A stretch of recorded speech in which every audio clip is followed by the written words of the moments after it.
Hi guys, വളരെയധികം ലേറ്റായൊരു ന്യൂസാണ് നമ്മളുടെ ഇന്നത്തെ വിഷയം. എനിക്ക് തോന്നുന്നു പെരുന്നാളിനോട് അടുപ്പിച്ച് നടന്നൊരു ന്യൂസ് എന്നാണ് എൻ്റെ നിഗമനം. എന്തായാലും ഒരു 10 ദിവസം കഴിഞ്ഞ് നടക്കുന്ന ഒരു ന്യൂസ്. ഞാൻ ഈ ന്യൂസിനെ പറ്റിയോ അല്ലെങ്കിൽ ന്യൂസ് റിലേറ്റ് ചെയ്തിട്ടുള്ള കാര്യങ്ങളല്ല എനിക്ക് സംസാരിക്കേണ്ടത്. പക്ഷേ ഈ ന്യൂസിൽ നിന്ന് തുടങ്ങാം. ആദ്യം നമുക്ക് ന്യൂസ് എന്താ നോക്കാം. നമ്മൾ കണ്ടു. പക്ഷേ ഇന്ന് കണ്ണൂർ പറശ്ശിനിക്കടവിൽ ഉണ്ടായത് മറ്റൊരു സംഭവമാണ്. ലോഡ്ജിൽ മുറിയെടുത്ത ലഹരി ഉപയോഗിച്ച്, അതും രാസലഹരി ഉപയോഗിച്ച 4 പേരാണ് ഇന്ന് പിടിയിലായിട്ടുള്ളത്. ഇവരിൽ നിന്ന് MDMA പിടിച്ചെടുത്തിട്ടുണ്ട്. ഒപ്പം തന്നെ ഈ ലഹരി ഉപയോഗിക്കാനുള്ള ടെസ്റ്റ് ട്യൂബുകളും പിടിച്ചെടുത്തു. യുവാക്കൾ ഉൾപ്പെടെ ഉള്ളവർ, ഈ 4 പേർ കഴിഞ്ഞ 4 ദിവസമായി ജില്ലയിലെ വിവിധ സ്ഥലങ്ങളിൽ ഇങ്ങനെ താമസിച്ച് ലഹരി ഉപയോഗിച്ചു വരികയായിരുന്നു. പെരുന്നാൾ ദിവസം കൂട്ടുകാരിയുടെ വീട്ടിലേക്കെന്ന് പറഞ്ഞ ബന്ധുക്കളെ തെറ്റിദ്ധരിപ്പിച്ചാണ് യുവതികൾ പോയത്. ഇൻസ്റ്റഗ്രാമിൽ പരിചയപ്പെട്ട യുവാക്കൾക്കൊപ്പമായിരുന്നു ഈ യുവതികൾ പോയത്. ഇത്രയുള്ള ന്യൂസ്. കണ്ണൂർ പറശ്ശിനിക്കടവ് ഭാഗത്ത് 2 പെൺകുട്ടീനെയും 2 ആൺകുട്ടീനെയും ലോഡ്ജ് അല്ലെ ഹോട്ടലിൽ നിന്ന് പിടിച്ച സമയത്ത് ഇവരുടെ കയ്യിൽ രാസലഹരി ഉണ്ടായിരുന്നു. പിന്നെ അത് ഉപയോഗിക്കാൻ വേണ്ട കാര്യങ്ങളും ഉണ്ടായിരുന്നു. ഇതാണ് ന്യൂസ്. അപ്പോൾ ഈ ന്യൂസ് അത്യാവശ്യം നല്ല ഒരു ഡിസ്കഷനൊക്കെ ഉണ്ടായിരുന്നു. കാരണം 3 ഒന്ന് ലോഡ്ജിൻ്റെ ഉള്ളിൽ വെച്ചിട്ട് 2 പെൺകുട്ടീനെയും 2 ചെക്കന്മാരെയും പിടിക്കുന്നു. രണ്ടാമത്തത് ഇൻസ്റ്റഗ്രാമിൽ പരിചയപ്പെട്ട ആൾക്കാരെ പിടിക്കുന്നു. മൂന്നാമത്തത് വീട്ടിൽ നിന്ന് നുണ പറഞ്ഞിട്ട് ഇറങ്ങി പോകുന്നു. 4മത്തത് രാസലഹരി ബൈ പെൺകുട്ടികൾ. പിന്നെ നമുക്ക് ഡിസ്കസ് ചെയ്യാൻ വേറെ പ്രത്യേകിച്ചൊന്നും വേണ്ടല്ലോ. ഓക്കെ, അങ്ങനെ ഈ ന്യൂസ് ഭയങ്കര ഡിസ്കഷനൊക്കെ നടന്നു. അതിനുശേഷം ഈ കേസിലുണ്ടായിരുന്ന ഒരു പെൺകുട്ടി പുറമെ വന്നിട്ട് കുറച്ച് എക്സ്പ്ലനേഷൻ വീഡിയോസ് കാര്യങ്ങളൊക്കെ ഷെയർ ചെയ്തിട്ടുണ്ട്. നമുക്ക് ആ വീഡിയോയും കൂടെ ഒന്ന് കാണാം. കേസെടുക്കാതെ ഈ വീഡിയോസ് പല ന്യൂസ് ചാനലിൽ ഇട്ടിട്ട് കാര്യമില്ല.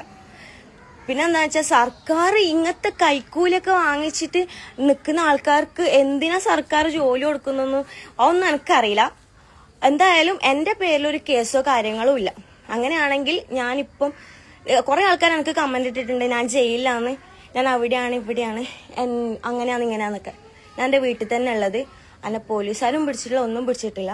പിന്നെ ആ ഫോട്ടോ വന്നത് അവര് കരുതിക്കൂട്ടി ഒറ്റ കൊടുത്തിട്ട് ഇട്ടതാണെന്നും കൈക്കൂലി കൊടുത്തിട്ട് അത് ഇടിപ്പിച്ചതാണെന്നും പല ന്യൂസ് ചാനലിൽ വന്നത് നല്ല കണ്ടിട്ടുണ്ട്.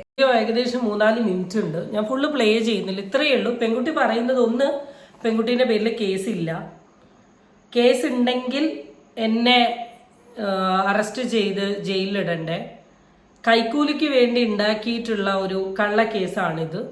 4മത്തത് പെൺകുട്ടിയല്ല യൂസ് ചെയ്തത്, സുഹൃത്താണ് യൂസ് ചെയ്തത്, ഞാനിത് ഉപയോഗിച്ചിട്ടില്ല, ഇതുമായി ബന്ധപ്പെട്ട് ഒന്നിലുമില്ല എന്നൊക്കെയാണ് പറഞ്ഞത്. ശരിയാവാം, ശരിയാവാതിരിക്കാം.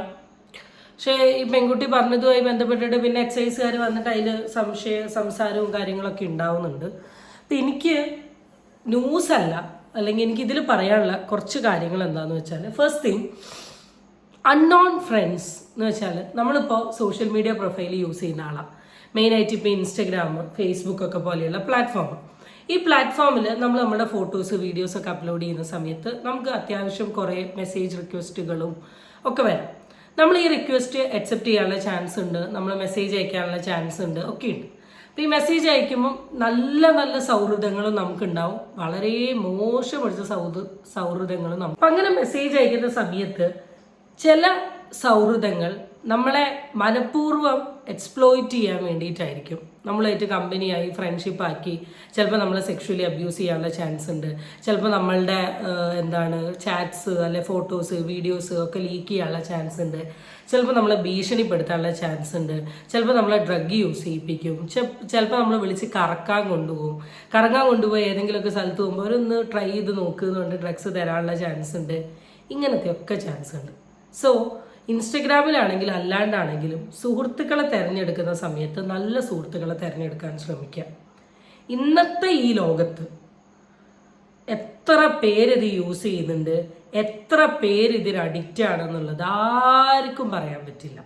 സോ ഇങ്ങനത്തെ സമയങ്ങളിലോ സ്ഥലങ്ങളിലോ പോകുന്ന സമയത്ത് ചാറ്റോ കാര്യങ്ങളോ ചെയ്യുന്ന സമയത്ത് ഒന്ന് ശ്രദ്ധിക്കുക. ഇല്ലെങ്കിൽ പണി പാലും വെള്ളത്തിൽ കിട്ടും. രണ്ടാമത്തെ ഒരു കാര്യം, ഈ വീഡിയോയെ ബന്ധപ്പെട്ടിട്ട് കുട്ടി പറഞ്ഞതിൽ ശരിയുണ്ടോ തെറ്റുണ്ടോ എന്നൊന്നും എനിക്കറിയില്ല. എക്സൈസ് ഡിപ്പാർട്ട്മെന്റുകാർ പറയുന്നതനുസരിച്ച് ഈ പെൺകുട്ടിയുടെ കയ്യിൽ നിന്ന് MDM പിടിച്ചിട്ടുണ്ടെങ്കിൽ പിന്നെ എന്തിനാണ് പെൺകുട്ടീനെ പുറത്തിറക്കി വിട്ടത്? പിടിച്ചിട്ടില്ലെങ്കിൽ എന്നാണല്ലോ കുട്ടി പറയുന്നത്. എന്താ അറിയോ, നമ്മളുടെ ഈ നാട്ടിൻ്റെ ഏറ്റവും വലിയ പ്രശ്നം ശിക്ഷകൾ സ്ട്രോങ്ങർ അല്ല, ഭയങ്കര ലാഗ. ഒരാൾക്ക് ശിക്ഷ കിട്ടുന്നതിനേക്കാളും എളുപ്പമാണ് ഇറങ്ങി വരാൻ. അത്രയ്ക്ക് ലൂപ്പ് ഹോളുകളാണ് ഇങ്ങനെ ഉണ്ടാക്കി വെച്ചിട്ടുള്ളത്. ലഹരിന്റെ ഡിപ്പാർട്ട്മെന്റിൽ വർക്ക് ചെയ്യുന്ന എക്സൈസ് വിങ്ങിനോട് പറയാനുള്ളൊരു കാര്യം, ഇത് വലിയൊരു ബോംബാണ്. ഇതിങ്ങനെ നമ്മളുടെ നാടിനെ നശിപ്പിച്ചുകൊണ്ടിരിക്കുകയാണ്. മനുഷ്യത്വം, സ്നേഹം ഇതൊക്കെ കുറയ്ക്കുക. അമ്മയാര്, അച്ഛനാര്, പ്രണയിക്കുന്ന കുട്ടിയാര്, സൗഹൃദം എന്ത്, ഇതിൻ്റെയൊന്നും അർത്ഥം അറിയാത്തൊരു ലോകത്താണ് ഇന്ന് ഈ ജീവിക്കുന്നത്. ഈ ലോകത്ത് നിന്ന് നമ്മളുടെ തലമുറയെ രക്ഷിച്ചു കൊണ്ടുവരണമെങ്കിൽ നിങ്ങൾ സ്ട്രോങ്ങർ ആവണം. പിടിക്കണം, പണിഷ് ചെയ്യണം, ഫൈൻ കൊടുക്കണം, ജയിലിലിടണമെങ്കിൽ ജയിലിലിടണം. ഞാൻ ഡി അഡിക്ഷൻ സെന്ററിൽ വർക്ക് ചെയ്യുന്നത് കൊണ്ട് തന്നെ എൻ്റെ എത്രയോ ക്ലയൻസിന് ഇങ്ങനെ കേസുകളും കാര്യങ്ങളും ഒക്കെ വരലുണ്ട്. അപ്പം ആ വരുന്ന സമയത്ത് അവരോട് തന്നെ ഞാൻ ചോദിക്കും, പേടിയില്ലേ? എന്ത് പേടി, രക്ഷപ്പെടാ ടീച്ചറെ, ഇതാണ് എന്നോട് പറയുക.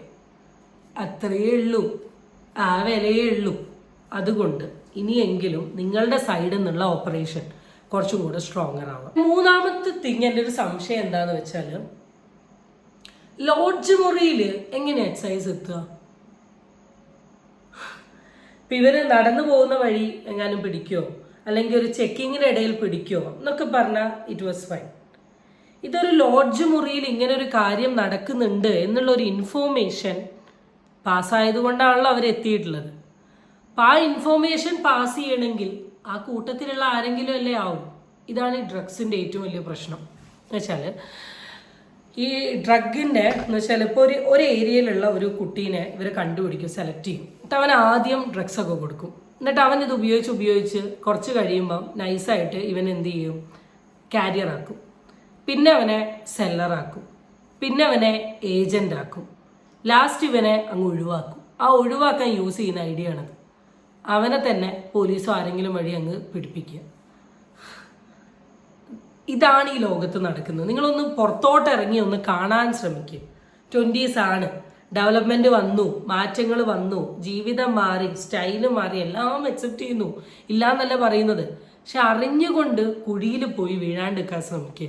ഇനി നമ്മൾ യൂസ് ചെയ്യുന്നില്ലെങ്കിലും നമ്മുടെ കൂടെ നിൽക്കുന്ന കുറച്ച് ആൾക്കാർ ഇത് യൂസ് ചെയ്യുന്ന കണ്ടാൽ, why do you want to stay there? എന്തിനാ അവിടെ നിൽക്കേണ്ട ആവശ്യം? താല്പര്യമില്ലേ പോയിക്കൂടെ? No, we support somewhat. Friendship അല്ലേ, ഞാൻ യൂസ് ചെയ്യുന്നില്ലല്ലോ, അവർ യൂസ് ചെയ്തോട്ടെ എന്ന് കരുതി നിന്നത് കൊണ്ടല്ലേ ഇപ്പം ഈ കേസിൽ വന്നത്. കേസ് ശരിയോ തെറ്റോ നുണയോ എന്തോ ആയിക്കോട്ടെ, നാറിയില്ലേ, സമൂഹം ഫുള്ള് അറിഞ്ഞില്ലേ, ഡിസ്കഷൻ നടന്നില്ലേ. അപ്പം നമുക്ക് ബാഡ് വൈബായി തോന്നുന്ന സ്ഥലങ്ങളിൽ നിൽക്കാതിരിക്കാൻ ശ്രമിക്കുക. മിക്ക ആൾക്കാർക്കും പറ്റുന്നൊരു വലിയ അബദ്ധം അത്. സഹായിക്കാനൊക്കെ പോകും, അല്ലെ ഒന്ന് പറയും, ഒന്ന് പിടിച്ചാൽ മതി, അല്ലെ ഒന്ന് ആ സൈഡിൽ പോയി വാങ്ങിയിട്ട് വന്നാൽ മതി. ആ വാങ്ങി വരുന്ന വഴി അവനെ പിടിച്ചാൽ അവൻ്റെ കാര്യം തീർന്ന്. അവൻ യൂസ് ചെയ്തിട്ടോ കണ്ടിട്ടോ ഉപയോഗിച്ചിട്ടോ ഉണ്ടാവില്ല.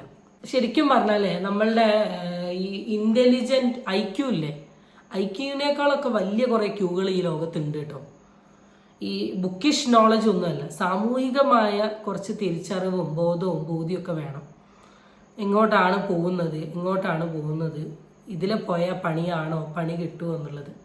നോയൊക്കെ പറയാനേ നിങ്ങളൊക്കെ പഠിക്കേണ്ട സമയം കഴിഞ്ഞു. ഇനി ഇതാർക്കും പഠിപ്പിച്ചു തരാൻ പറ്റില്ല.